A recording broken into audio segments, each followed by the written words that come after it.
My name is Chad Dishman. This is my testimony.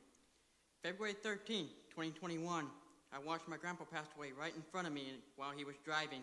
I was in the passenger seat. I barely slept for weeks. I didn't eat for days.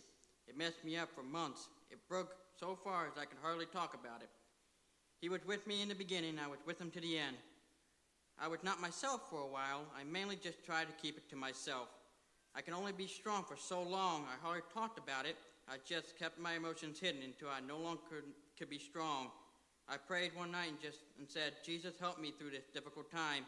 Jesus was there for me that day. I now accept Jesus as my Savior, the one who died for my sin, the one true King. Y'all can be seated just for a moment.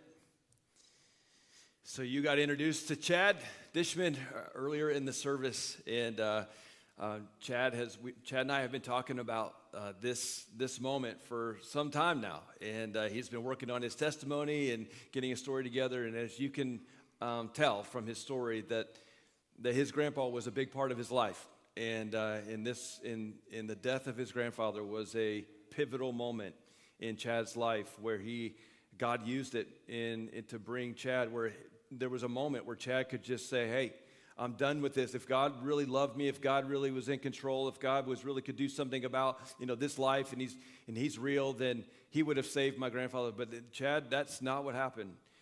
With Chad, it was a moment that he called out to Jesus, and Jesus became real to him, and through that became open to whatever it is that God might have for him, and heard the gospel, and then repented of his sin and put his faith in Jesus.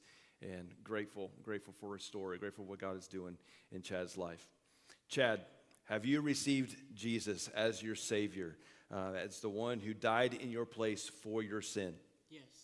And have you received Jesus as your King, the one who was raised and who is the rightful King of your life to lead your life? Yes. And Chad, have you received Jesus as your treasure, the one who is worthy of giving up everything for? Yes. So Chad, it's based upon your profession of faith in Jesus Christ as your Savior, your King, and your treasure that I baptize you in the name of the Father, and of the Son, and the Holy Spirit.